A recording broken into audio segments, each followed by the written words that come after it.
Oi pessoal do grupo, vamos para a correção da nossa questão número 9. A questão está no livro de História do Brasil, página 339, né? O conteúdo que compreende Brasil pré-colonial e colonial 1. Vamos ao enunciado, diz assim, ó. Leia o texto que segue. O Império Português é um dos maiores enigmas da história. Por volta de 1480, isto é, final do século XV, os portugueses tinham atingido o extremo sul da costa africana e, ao mesmo tempo, atravessado a imensidão do Atlântico para colonizarem os Açores. É provável que, nesta altura, seus corajosos, intrépidos pescadores, juntamente com os bascos e bretões, estivessem já instalados nos mares cheios de rocha e de peixe da Terra Nova. A Índia e a América pareciam destinadas a pertencer-lhes. Na verdade, se os portugueses tivessem dado ouvidos a Colombo, teriam tido domínio sobre os 3 continentes antes de qualquer outra nação da Europa.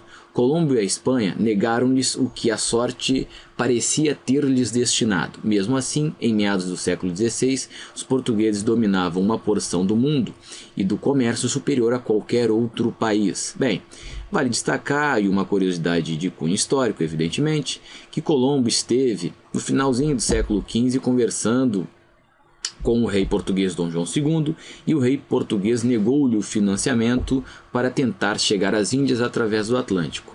Com esta negação, Colombo só teve uma opção. Chegou aos reis católicos espanhóis, Isabel e Fernando, e solicitou-lhes dinheiro, financiamento, fato que ocorreu, e por conseguinte Colombo inaugura aí a descoberta da América sob financiamento espanhol, tá?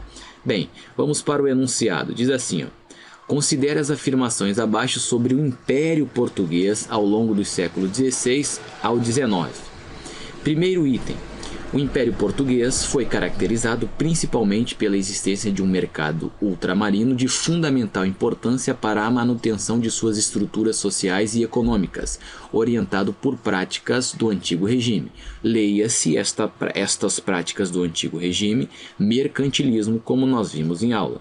Quais são as peculiaridades ou os aspectos do mercantilismo, não é? A gente destacou lá que dentre os aspectos que nós tínhamos do mercantilismo é o metalismo, né?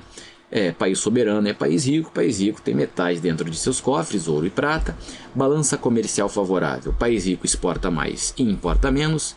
Estes países metropolitanos, que é o caso de Portugal, têm em suas colônias regiões fornecedoras de matéria-prima, insumos básicos, para serem regiões, posteriormente, compradoras de produtos manufaturados. O imperialismo, que é a dominação de um sobre o outro, que também no século XVI aparece como um nome com o nome de colonialismo, e o pacto colonial, em que o Brasil ou as colônias são fornecedoras de insumos básicos, e compradoras de manufaturas, tá bom? Bem, vamos para o item 2. A gente já pode sair aqui e deixar esse slide. Ele vai pedir para a gente descartar em virtude dos riscos e rabiscos. Então a gente volta lá para o enunciado. Diz assim, para o item 2. Então o item 1 está correto. A gente já pode tentar eliminar alguma alternativa aqui, Antes eu faço a ressalva, pessoal. Caiu o antigo regime, você destaca 2 peculiaridades. A primeira peculiaridade é política e é monarquia. Não esquece disso, tá? É monarquia. E a segunda característica econômica é o mercantilismo, tá? É o monopólio. Não é a intervenção do Estado na economia, não é o liberalismo, tá? Vamos para o item 2.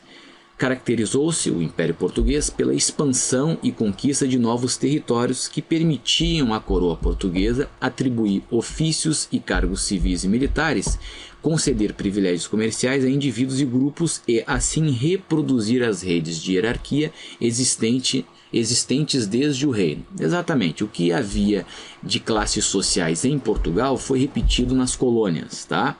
Correto. E o item 3º diz assim, apresentou uma precária articulação entre as diversas e distintas sociedades que constituíam, parecendo tão somente uma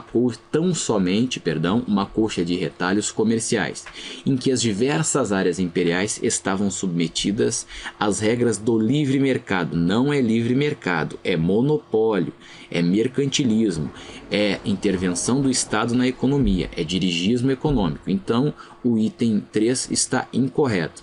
Desta forma, ficamos com o item 1, com o item 2 e o item 3 incorreto. A gente tira a letra D, tira B, tira A, como o 2 está correto, perdão, tira a E. Como o 2 está correto, a gente fica com o nosso gabarito, letra C, Canadá, é a resposta da URGS correta, né? É a resposta do exercício correta, tá? Só outra ressalva, a gente destaca aqui que o Império Português, sem sombra de dúvida, de acordo com este slide aqui, é vastíssimo, não é? Tá aqui o Império Português, a gente já pode, vou dar um ESC aqui para a gente voltar lá e trabalhar um pouco com a nossa caneta, tá aqui. Percebam que o Império Português ele é muito plural, né? Ele é diverso, né? Deixa eu pegar aqui, a gente já pode, perdão, que toda vez que a gente vai tentar pegar a caneta, ela escapa, eu tenho que colocar a ponta aqui, perdão, vamos voltar aqui, tá? Opa, desculpa, gente. O Império Português é composto por estas regiões que estão em roxo, tá? E o seu rival são as regiões que estão em verde, que é o Império Espanhol. A Ilha dos Açores, as Ilhas dos Açores, a Ilha da Madeira, Cabo Verde, São Tomé, que fica aqui nessa região, são colônias portuguesas, tá? Apesar daquela colcha de retalhos, algumas características que existiram no canavial nordestino brasileiro foram já experimentadas nos Açores, na Madeira e São Tomé. E em Cabo Verde também. Eu não incluo Canárias, porque Canárias já é posse espanhola desde 1345, isto é, desde a primeira metade do século XIV, as Ilhas Canárias já estão sob controle da Espanha, não é território português, então a gente tira elas daqui, tá? E para a gente destacar que apesar desta colcha de retalhos, né, com suas peculiaridades singulares, como diz, efetivamente está certo o item 3, tá? Ele só peca porque ele trabalha e menciona o livre comércio, não era monopólio, tá? Umas características consensuais são interessantes nestas ilhas quando comparadas com o Brasil. Primeiro é que elas são plantadoras de cana, tá? Segundo é que são regiões plantadoras de cana com mão de obra escrava. E terceiro, que são regiões divididas em capitanias hereditárias, isto é, uma espécie de laboratório do que houve no Brasil durante o período colonial, tá bom? Voltando para o nosso livro de teste, ele pede para a gente descartar, a gente descarta e ficamos efetivamente com o nosso Canadá como resposta correta. É isso e vamos para a próxima questão.